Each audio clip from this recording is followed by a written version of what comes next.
Hey everyone, welcome back to the channel. My name's Christopher. Welcome to another episode of Rebel Rewind. Eric, how you doing? I got Eric with me this week. I'm You good, Christopher. I'm you doing good. you missed last week. Yeah, I held down the fort without you though. yeah, So man. Yeah, I caught the live, so you guys did a good job. You did a good yeah, job. little Yeah. under the weather. Yeah, Well, yeah, no, so my niece, so we had to go rush you to the yeah, hospital. So yeah, yeah, yeah. I like the shirt. I like the shirt. yeah, you sent it to me. Yeah, I this is know a gift. the Andor Yeah, winner, right? The Andor shirt. yes, sir. Yeah. Awesome Yeah. shirt, man. Had I known you were going to wear that, I would wear mine too. But I mean, hey, we, we got plenty of time when Andor comes out, so Little we'll wear Andor's that. Like, yeah, we'll wear that for Andor the stories. premiere. Yeah, Yeah, for sure. right. So just got to So put how I gotta have to get you to print season two? two on there. Yeah, Season 2. yeah. Patrick's in the chat says good evening, fellas. Hey, Patrick. What's up, Patrick? Thanks So for yeah, hopping we in. we got some. I think we got some pretty interesting news here this Yeah. evening, and then we're going to be counting down our top 5 Star Wars ships as well, which should be fun. Should be fun. Yeah. So, you want to get into some news? Let's get into it. All right. So, first news article of this evening, we got Ezra Bridger actor kicks off Ahsoka season 2 with a new photo. So that's exciting because it's an update, right? As far as Ahsoka season 2 goes, we knew it was going to start Mm-hmm. filming pretty soon, but now we actually have an update. So based on the recent breadcrumbs on social media, it seems Ahsoka season 2 is beginning filming soon, ahead of the launch into hyperspace with Ahsoka season 2.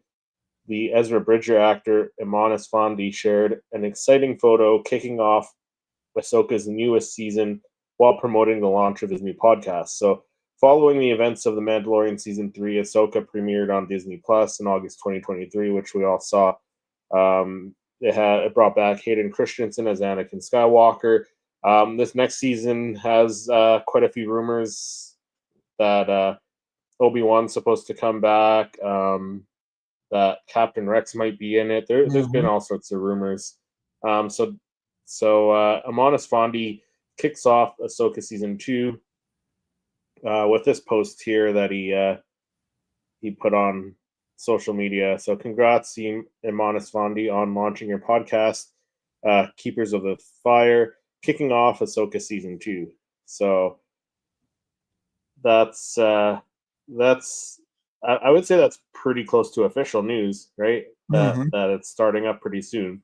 It didn't say a date on here, but apparently he's kicking off filming, so that must mean he is in Ahsoka season 2 as well. That's confirmation right there. I would Yep. take that as confirmation. So, yeah, the indication that Ahsoka season 2 is kicking off, quote unquote, is a significant update to the production of the new season. While there's no official update that Ahsoka season 2 has begun filming, it's clear indicator that it won't be long. So the status of Ahsoka 2's filming and production. So production on Ahsoka season 2 is gradually taking shape, kicking off with filming expecting to begin in the coming months. Mm-hmm. So Natasha Liu Bordizzo, who plays Sabine Wren, hinted at DragonCon 2024 that production would commence after the completion of The Mandalorian and Grogu, which that wrapped earlier this year, I think, wasn't it, or late last year? It wrapped. Yeah, I think it was maybe towards the ending of last year.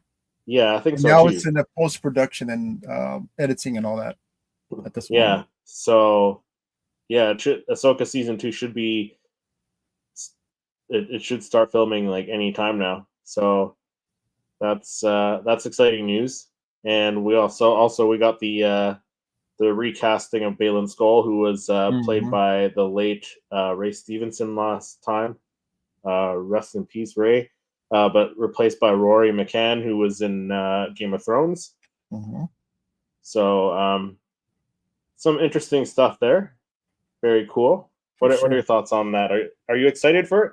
I'm excited. I mean, big smile on his face on the image, right? It's Right just on here? Yeah. yeah. So gets you hyped up for what's to come. And one of our Yeah. stories, that we're going to be talking about is a potential, you know, character, or return of a character. So we'll get into that in a little bit. But yeah, it's awesome, man. It's great to see everybody, or in his case, ready to go, and looks like he's ready to work and ready to pop that champagne and get things started. So Yeah, exactly, right? yeah, So and Iman is such a down to earth and nice guy too. So I'm really happy that he got the role of Ezra. Like he did such a great job in the first season. yeah, he's hitting the conventions and autographs and stuff like that. Yeah. It's awesome that he's getting a following, and people like him and accept him. Ezra. So it's cool. Yeah. Have you met him yet? No, I haven't met him. I think one of our, was it Tony that met him, or somebody had met him Yeah, I recently? met him a couple times. So You met him, yeah. yeah, I met So him a couple times. So no, I haven't met yeah, him yet. I mean, there's it's scarce that people, we get Star Wars actors here, in Houston. But yeah. I think in one of our conventions coming up pretty soon, and we're planning on attending. A few actors going to be there, Star Wars actors. So Nice, nice. Well, if he does end up coming, I don't know, to Houston or whatever, somewhere near you, you should definitely yeah, try and meet him at least. get a pop signed. Yeah, or That'd just be cool. go up and Yeah. talk to him really quick, right? When he's got nobody at his table, they allow you to do that. So, Oh, they do. I didn't oh know yeah, that.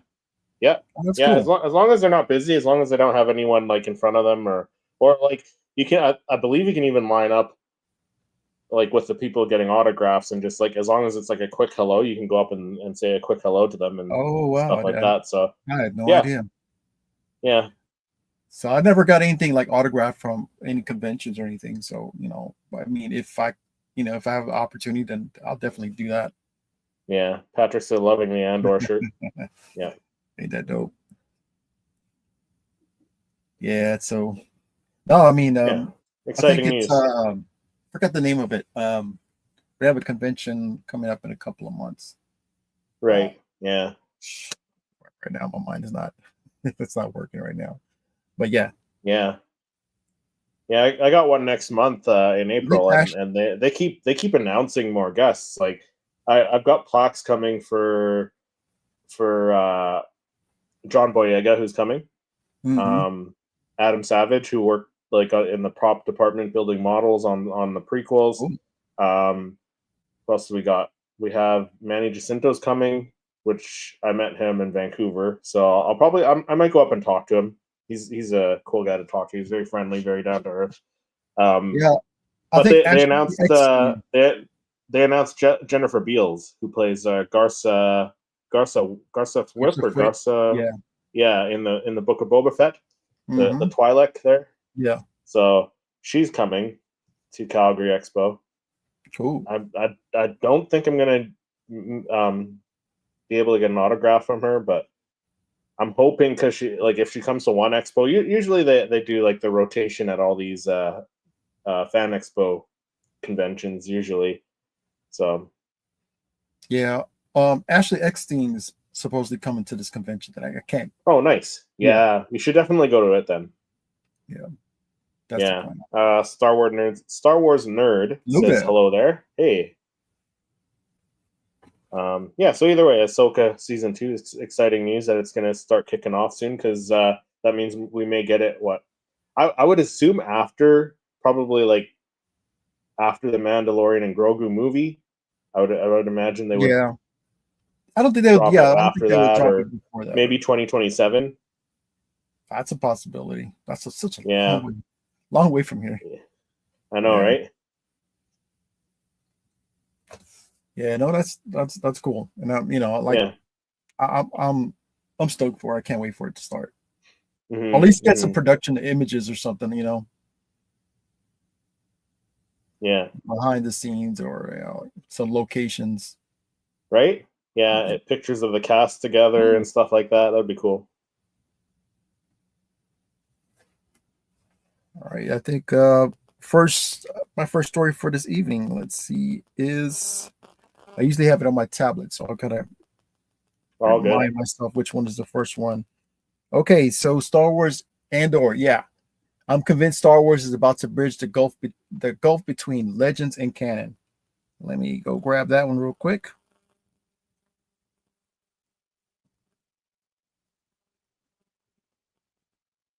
Here we go. All right. Let me read off yours. So the latest news from Andor season 2 has convinced me that Star Wars is finally bridging the gulf between canon and legends. There's always been so much more in Star Wars than just the movies, and I'm living proof of that. I remember, well, he goes off to remember the New Hope in Christmas of '91, and then let's. So the EU expanded massively over the decades that followed. Sadly, Disney found the sheer scale of EU too much in the House of Mouse, including the Lucasfilm back in 2012. It didn't take long for them to declare all those stories to be legend. That said, Star Wars has continued to bring some of my favorite the writer's direct favorite Legends characters. So season 2 is showing major Legends event. So the Gorman massacre is one of the worst atrocities committed by the Empire, first mentioned in the tie-in back in '94. Approximately enough, Wilhuff Tarkin is at the time was a captain of the new regime, was personally responsible for when the ship arrives to the planet Gorman in the CERN sector. Peaceful protesters tried to prevent him from landing, and he simply hadished his vessel upon them, killing them all. So in Legends, this event happened just a year after the event of Star Wars Episode 3, Revenge of the Sith. It persuaded Mon Mothma and other senior politicians um, that the Empire could not be overthrown by peaceful means, began to build up a rebellion against them. So the Gorman Massacre made the jump to canon in Star Wars Rebels, now moved to BBY, and moved into the event that led Mon Mothma to leave the Senate and declare rebellion. Andor season 1 name dropped the Gorman and personally felt inevitable that the canon version would happen in season 2. So this confirms that the subtitles confirm language provided by the crowd demonstrating against the Empire was Gorm. After 31 years, Andor is finally showing the Gorman atrocities. So looking at the footage, it's clear that Star Wars canon is ready to improve the Gorman massacre, moving the story much more compelling and straightening out some of the confusion in canon. So here's Tony Gilroy's explanation. So there's also a bit of confusion. This is Tony Gilroy said there's also a bit of confusion about the Gorman massacre and what is the Gorman massacre. There's a lot of confusion within canon. So it was an opportunity to rebuild a really significant way, in a part of the show that there's a lot of different things going on. Quite honestly, it's very expensive to build. It's ready, and so we really wanted to make it as possible to carry on over 5 different episodes. So it's really confident that the really deep, passionate Star Wars community will appreciate how they straighten out the story. Yeah, no, I'm excited to see that. Yeah. So I mean, so this is like straight up. It kind of goes into some of the backstory of where it possibly had came from. The idea of the Gorman atrocities. So the Tiananmen Square protest was famous for one powerful image: a lone man standing in front of a tank shopping bags in hand. So he was pulled out of the way by other protesters, and his fate is unknown. Still, the image went around the world and would have been a surprise to see Andor season 2 honoring that. So you may get some kind of imagery of that, because imagery, that's what Star Wars is all about, putting those imagery in the films. So it was never actually shown on Legend. So now it's a possibility that and more of a with Tony Gill, we're talking about it, that we're going to actually see this in 5 episodes, supposedly in how Yeah. they're going to spend it out in 5 episodes. So Yeah. this is going to be really deep, really like It some should be stuff. interesting too, because we're getting 3 episodes a week. So they're doing the Garmin massacre in Hmm. 5 episodes is what it says. Yeah, So 3 episodes, it's like 3 episodes per year. So like it's the first three imagine. episodes 1 year, the next 3 episodes another year. So it's gonna be a year jump, right? Yeah. At some point. So either the maybe 2 episodes in one story arc, and then it's gonna jump ahead a year and have 3 episodes in the Hmm. next arc, or the other way Hmm. around, right? So it Yeah. should be interesting how they do it. So there's going to be like the spark of it, and then Yeah, during the yeah, different phases of that of the massacre of the I mean of the war, that started by the Gorman massacre. yeah, So it's going to be very intense, and I think that like what we got from Rogue One, that like military war yeah. scenes and stuff like that, they're going to pull it out, and they're going to make this look impressive. Yeah, I think it's gonna be great, and I'm excited to see what else they pull from Legends as well, because they do that in other shows too, right? Like they pulled like the U-wing in Rogue One. That was a Hmm. Legends ship, right? And they made that canon. So and we've talked about this before on the show where Yeah, they use stuff either from Legends or just like unused prototypes and sketches and stuff, and they bring that into canon, right? we got the So statues, they from yeah, the from Rebels, the yeah. what were they called, the can't get the mother, the father, Oh, the Mortis gods son. from Yeah, the Clone Wars. yeah. Yeah, So yeah. we We got got the that in statues Ahsoka. on. Yeah, Ahsoka. Yeah, yeah. And then So like little bits, the little ship hints and the of. skeleton crew, right? Like the prototype or whatever it is for the Millennium Yeah. Falcon. Hmm. The early sketches for the Millennium Falcon showed up in the skeleton crew, right? So Yeah. So I yeah, like how they do that. it's great. They're bringing in these legend things, and it's not Yeah, gone. It's still back there. They can always yeah. pull It's still from it. there. It's still there. Yeah, absolutely. So next, another Ahsoka season 2. It's a rumor. So and we're gonna this article I think kind of clears it up Hmm. in my opinion, because there was a bunch of social media posts. What was it, like a week ago or a couple weeks ago, maybe now? But the Ahsoka season 2's Natalie Portman appearance rumors. Here's what we know so far. So should Star Wars expect Natalie Portman to return in Ahsoka season 2? So fans have questions about Natalie Portman's rumored return for Ahsoka season 2, because that the rumor was that she was returning, and fans were like, "Oh, maybe she's coming back in flashback sequences, like in the Clone Hmm. Wars, because they're bringing back Hayden Christensen. I think they're bringing back, or they're bringing in Ewan McGregor to play Obi-Wan. So we're probably getting Clone Wars era flashbacks. But like Yep. the rumor was that she's going to be Padme during the Clone Wars flashbacks.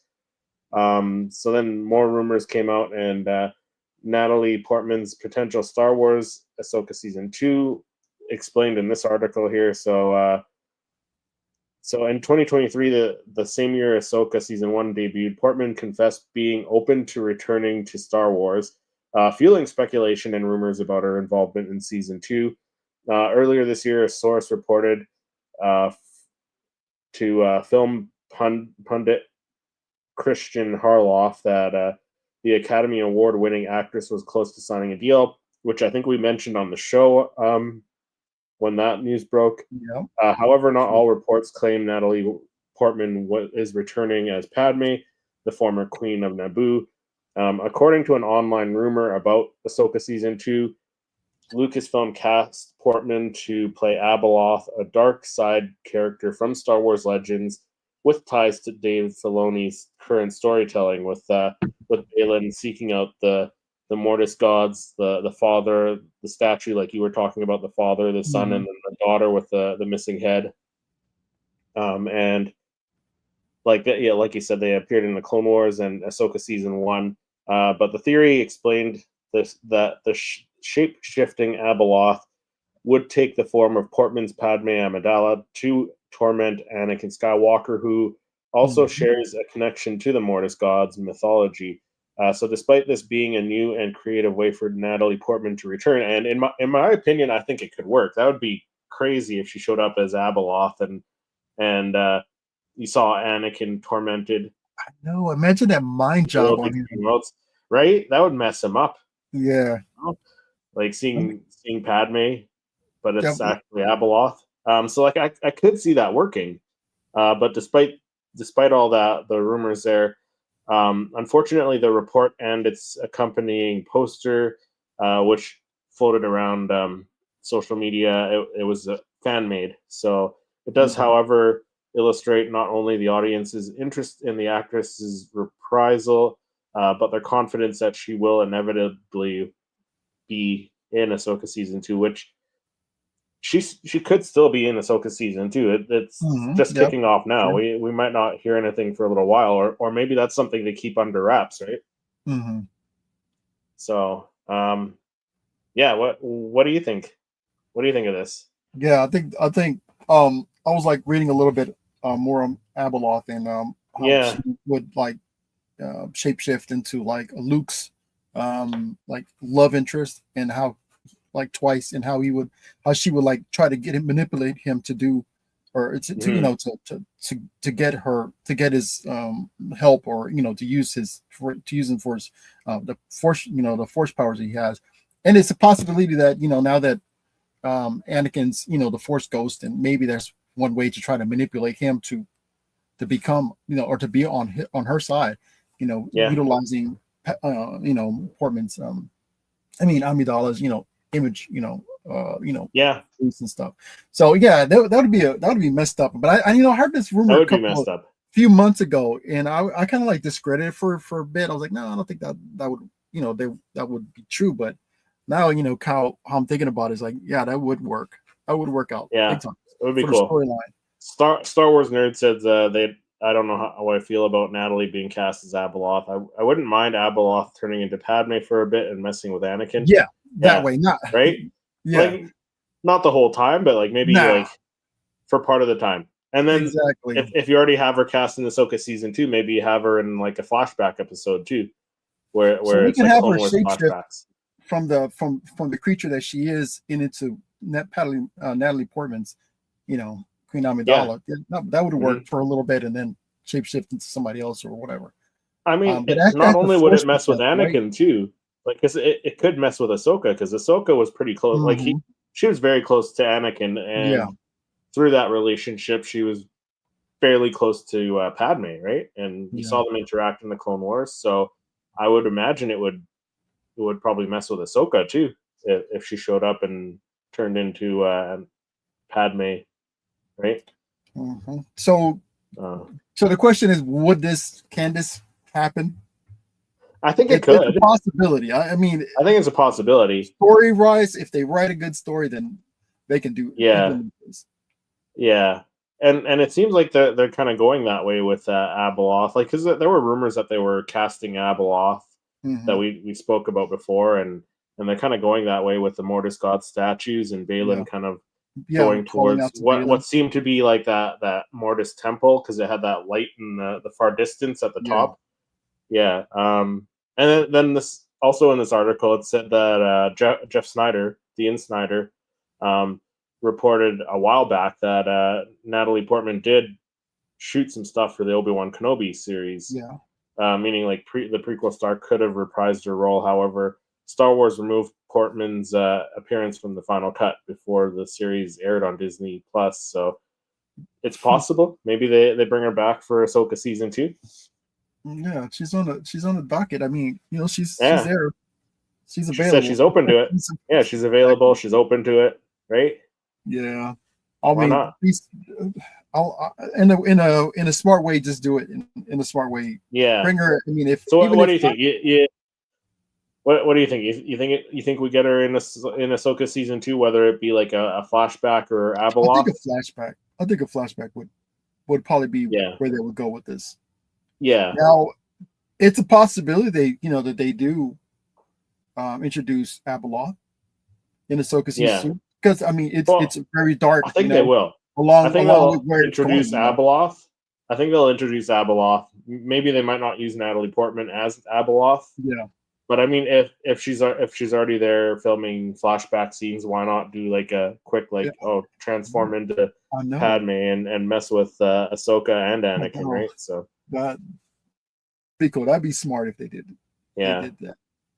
Star Wars Man if you says wanna, that I'd love to see Natalie back, but at what point would it be cheaper to just give us some live action Clone Wars missions, specials, or movies? Assuming she just does flashbacks. I would love to Yeah, see you do that. I would love to see live action Clone Wars, but like at the same time, like you're gonna just tell like different stories from the Clone Wars. Like I don't know. I don't know. Maybe give us some other story. Maybe like a story just about the Queen and her becoming the Queen, or something like But that. they talked about some. Was it that they talked about some storylines that they haven't used for Clone Wars? I think they were talking about. I think there were a lot. Right? I mean, why not do just a season, a live action season, a short season of 30 minutes? Yeah. And a whole full season, maybe 15 episodes or 20 episodes. Yeah. And then that'll be the next season of Clone Wars, and that'll be it. We'll get our live action Clone Wars. Yeah. There's a lot. There's the lost missions or canceled arcs that they could use. Yeah. Yeah, exactly. Yeah. I don't know about a movie. Maybe a series could work. Yeah.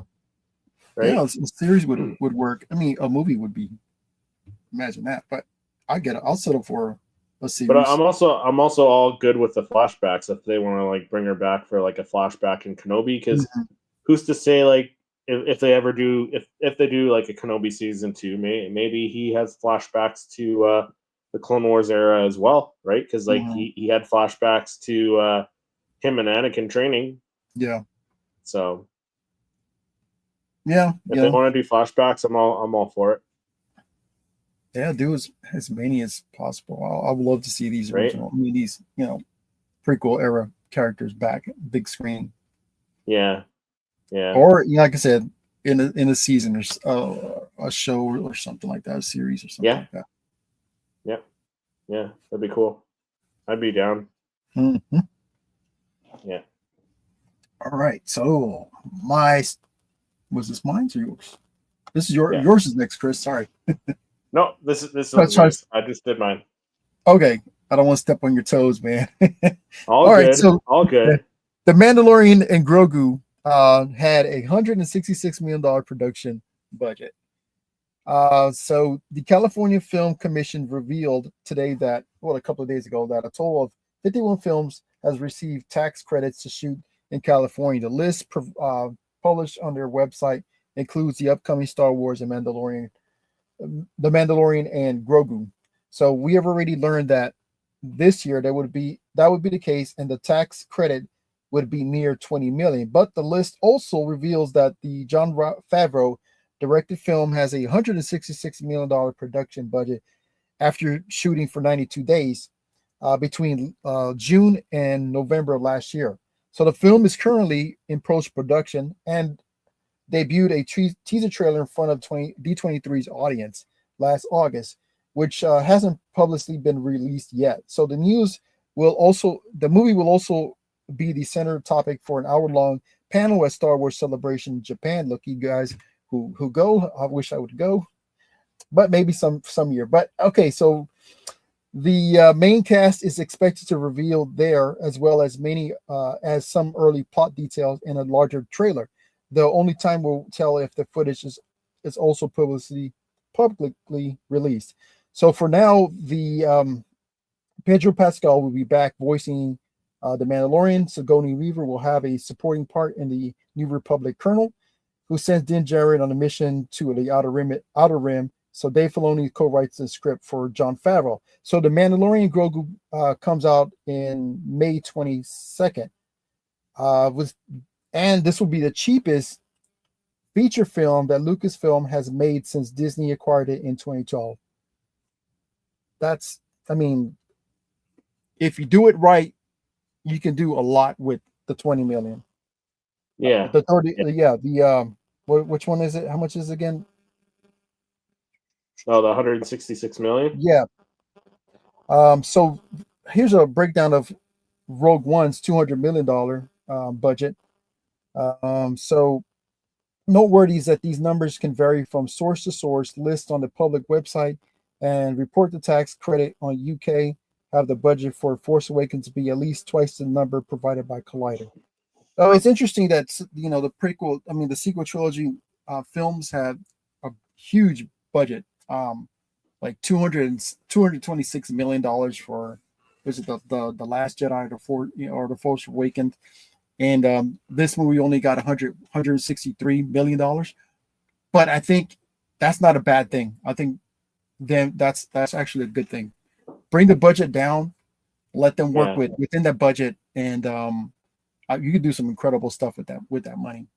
So I'm not upset at all that budget is so low. And then if they were to keep doing this on shows and stuff like that, and then then after that they can have some more money to play around with making, because right now they're losing money, lots of money, Yeah. Disney and Star Wars. So keep the budget tight, and then like you see how well with good storylines and stuff like that, good stories, and how you market these movies and films. I think they'll get their money back.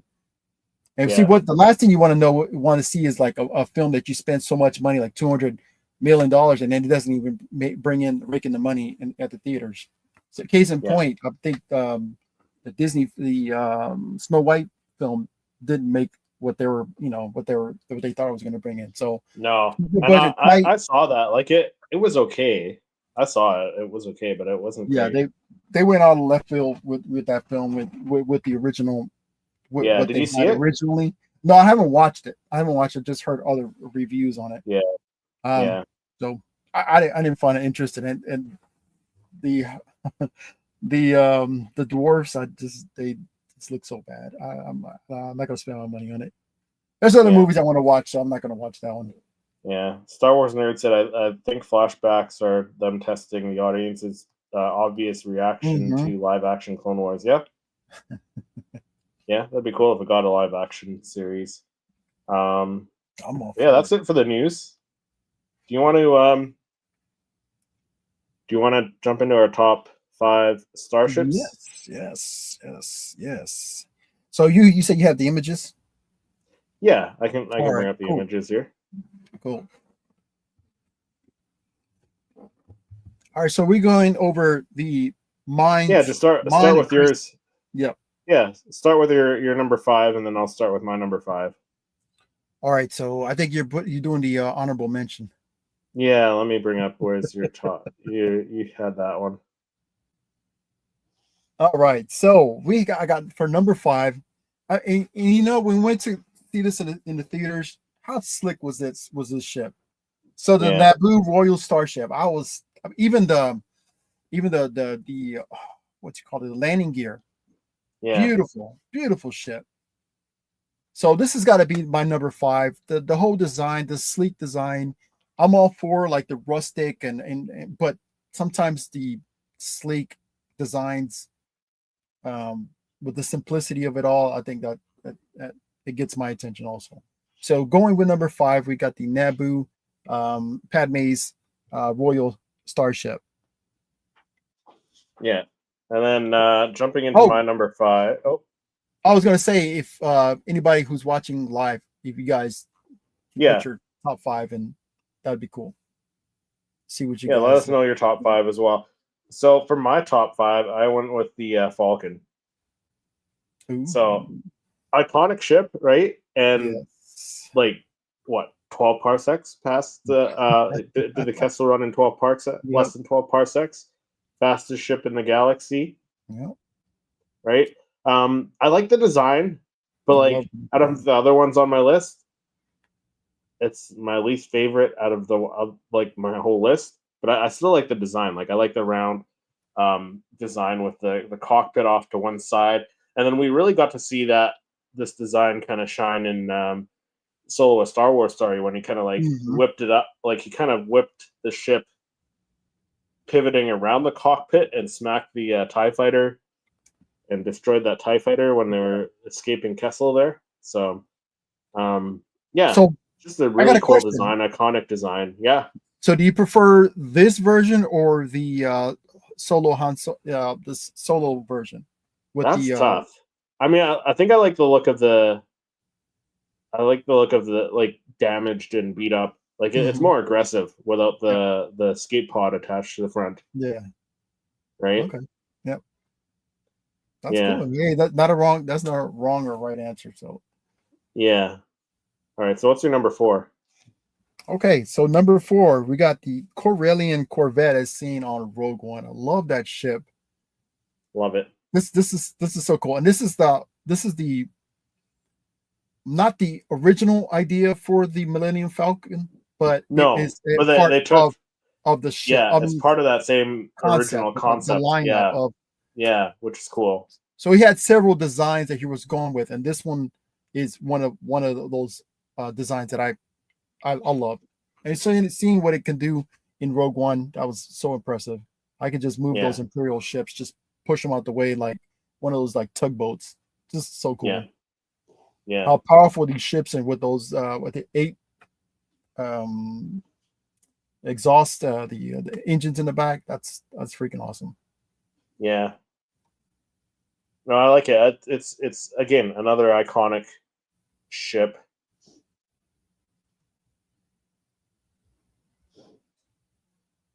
And like you said, like again taking some bits from that concept for the original Millennium Falcon, right? The original Mhm. concept, right? So um yeah, I do like it. So my number 4 pick. So I went with another fairly iconic ship, and we're keeping things canon, so everything canon. So I went with the B wing.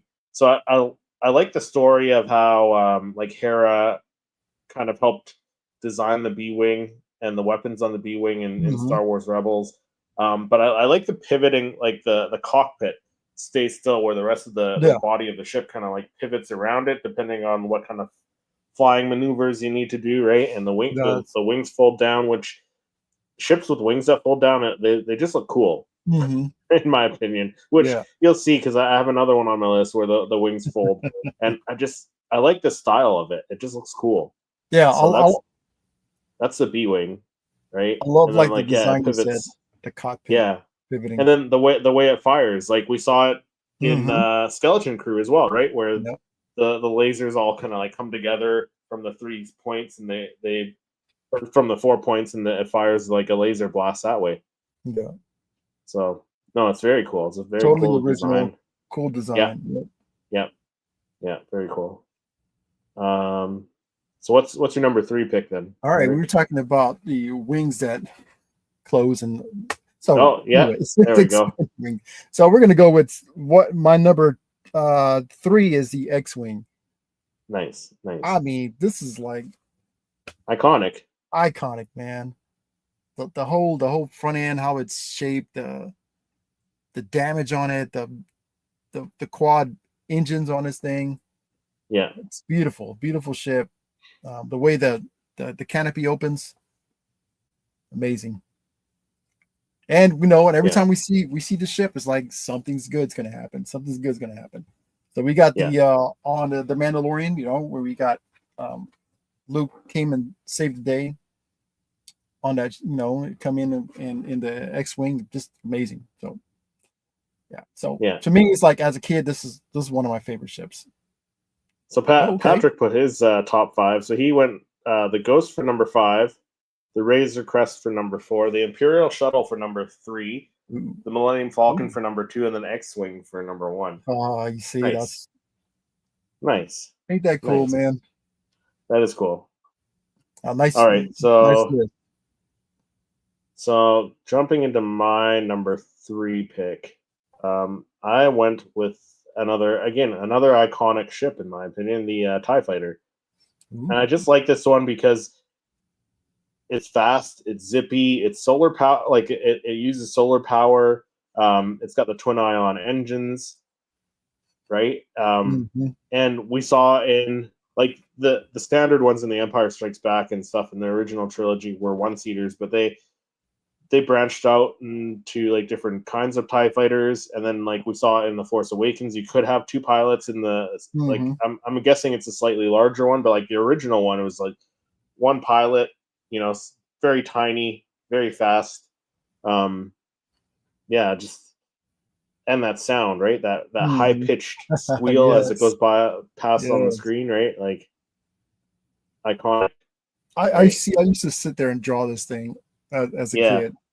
Simple yeah. to draw, but I just love And this. It's I so like cool. how it just kind of like you can land it standing like that. Like that's how Oh it yeah. lands. There's no landing gear or anything like that. It just kind Hmm. of plops down like that.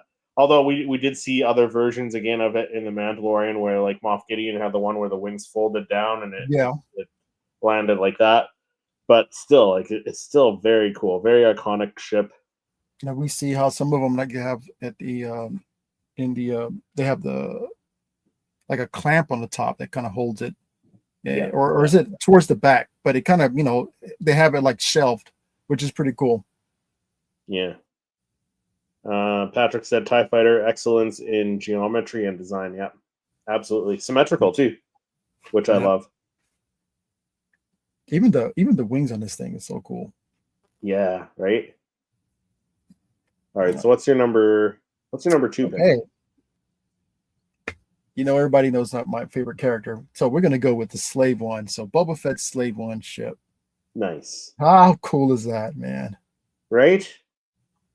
It you know it, these designs, man, the minds of this of whomever created these things. I mean, just out of like they get like inspirations from like Burger, like for the Millennium Falcon. This one looks like an iron, Yeah. but Yeah, how it does. freaking cool is this? How cool is this, man? Have the, Right? the little wings and the way the rotating cockpit. Yeah. However, Yeah. like when you're landing or and you're Yeah. flying Because up, it how lands it on its just back, right? It rotates. lands. Yeah. Yeah.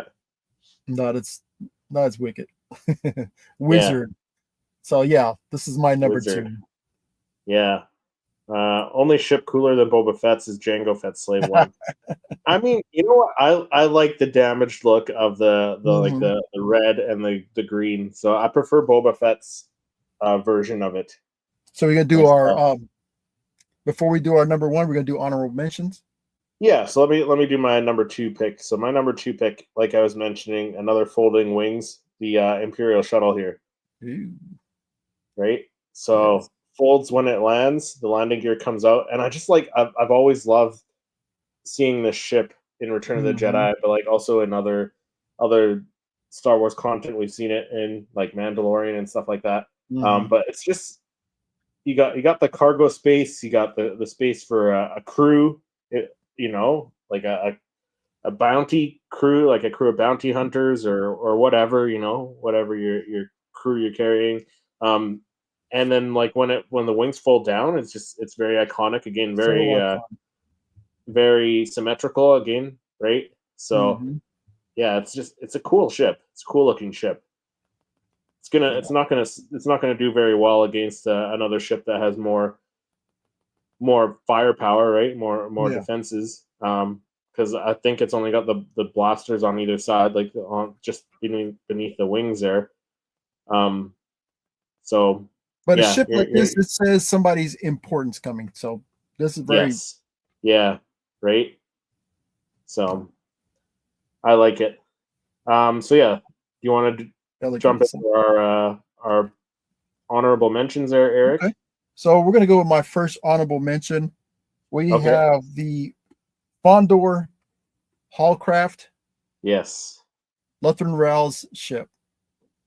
Which this is the Nothing one fancy that about had this the thing. it had the lasers, right? That came Yeah, out and he the did that. laser, Yeah, and then yeah, it has defensive, like a defensive that it shoots out like these little, I don't know what you call it, ballistic or like shrapnels or something, shooting right, at the right. yeah. So it's like it's made for offense, defense, sleek design, the way it looks. Yeah. It's cool. I mean, it's nothing like fancy, but what it No, can do, it's so impressive. We've never seen a ship like this. I don't think no, ever and in hopefully, Star because Wars. like we're getting our season 2, maybe we'll see another appearance from it, right? Yeah. That'd be cool. Yep. Sick. All right, Sick looking so the ship. next, you want to read the next, do the next one as well? Next Oh yeah. honorable mention. All right. So another honorable mention is the Razor Crest. Yes, Razor Crest. another sleek design and the symmetrical Ain't that again, cool? right? I like the fact, it's sanded down to bare metal, just Yeah, metal with yeah, the engines on top, the sleek design, kind of looks like a bread box with wings and engines, but yeah, yeah. I know. it's cool, Again, man. I right? mean, Like it's it, they're turning all these ships. They're taking them from like yeah, appliances and stuff, yeah, right? S- slick design. I love this ship, Yeah, but yeah. not in I my do like top five. it. It's cool No, though. it is cool though. If we Yeah, had a I top would rank it. I would rank it like in my if we're top to do a 10, top that'd be 10. yeah. Yeah, it would be like above the Millennium Falcon for me, since the Falcon was number 5 for me. Mm. All right, so what's your number 1 then? Okay, the Millennium Falcon, classic, You're classic going to ship. Falcon. Yeah. Love the ship. Okay. Love the ship. The busted up the better. I like this Yeah. version right So here. you prefer this one? You prefer the Han Solo like busted up, hit Yeah, a bunch of stuff? yeah. Yeah. But I prefer with the radar on top, the round The original round? trilogy. Oh, Yeah, you like the round radar? yeah. Okay. I don't like this one, but still, I'll take this one. Yeah. Yeah. But yeah, I love the Millennium Falcon. My favorite ship. Just so many. Yeah.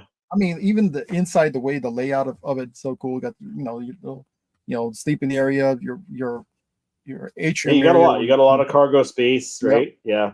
Yeah, cargo and and it's a freighter. Like it's able to push like, I can't remember what they're called, but like space containers, like cargo mhm. bins. That's what it pushes with the front end, and there's different and then attachments you can get for these ships, right? If you bought them from the factory. and then you got So the gunners on top and the gunner on the bottom yeah, when the you're gunner, the pushing top and down bottom. Yeah, that below was is always a cool upside feature down, that I and liked, right? Yeah, that's yeah. cool. All right, and then my number 1 is Slave One. So Ooh, Eric's favorite character, my second favorite character, Boba Fett. Yeah, and again, like I just love the design of it, the sleekness, the wings. So like Eric said, like when it lands, it kind of does like a lands on its back, right? And the cockpit kind of hmm spins with the how it like pivots with how it is, and we saw a really great example of how that works in the Mandalorian season 2, right? When hmm they went and got Migs Mayfield off of that planet. So Yeah, you could we saw actually see that. like more of that Yeah, of it working inside. and then how he was like kind of flying. He was kind of like hovering, but like he was still seated backwards because he was still in flight mode, right? And he was hmm flying backwards, and they jumped on to the ship. And then we saw even more in the book of Boba Fett when it Yep. was taking on the Sarlacc, which I still think that's hilarious. Like the Sarlacc can pull down Slave One, but it can't pull down Lando Calrissian, Lando, right? strongest man out Lando, yeah, the strongest man this there. side of Yeah. the Dune Sea, right? So So we got a little bit also on the Attack of the Clones. We got a little bit where yeah, Django, I mean where little Boba, yeah, Django, it's like yeah, he has and to Boba, like look up and climb up so he can look yeah, yeah, outward, because the seat's still, yeah. still So on that back reclining. That's pretty cool, man. I mean, the minds of these guys that design these ships, man, incredible. right, Yeah. So yeah, so we got Millennium Falcon and the Boba Fett Slave One on both our lists, which is cool. yeah. I think that's very fitting, right? Yep. I think it's kind of, I guess, odd that we didn't pick any. Like, I guess you picked a prequel ship, but like for the most part, we picked original Mhm. trilogy ships, right? Mhm. Yeah, I So mean, I love the Jedi starships, but they don't. yeah, They would probably be like further up in like maybe number Yeah, 9 I or think 10, again, but like in my top 10, I think the Jedi starfighters from the prequels would be in there. Um, I might even put like the Marauder, the Bad Batch, their ship, right? oh yeah, Which is it's very similar to the Imperial shuttle with the wings that hmm fold down, but it's just yep, it looks more aggressive. yep. Um, and it doesn't have like the cockpit at the front that hangs out, right? So, yeah, there's so many ships. There's so many great ships in Star Wars, like the Ghost The Patrick mentioned. Ghost. That would Oh my that God. would be on my that'd be my top 10 for sure. Yep. But yeah, no, it's just it's hard to make a top five, but when you got to pick five, you got to go with your favorites, right? So, yeah, let us know in the comments if you're watching this on the replay what your top five Yep. starships are. Keep it canon. We'll keep it canon this time. Maybe we'll do another one and include different ships from Legends and stuff that aren't canon, right? So hmm Patrick said Razor Crest that has that World War Oh II yeah. bomber look to it. Yeah, it does. hmm The Falcon is a Yeah. character at this point, not just a ship. Yeah, pretty much. And they, especially after Solo: A Star Wars Story, where they took L337 and plugged her hmm into the hyperdrive, hmm right? Yep. She's got a Yeah, voice. We just don't understand it. she got a voice. Yeah, exactly. So that does it for this episode of Rebel Rewind. Thanks everyone for watching and joining us in the chat this evening. And we'll have more news and rumors next week Yep. again. And thanks everyone. We'll see everyone in the next episode.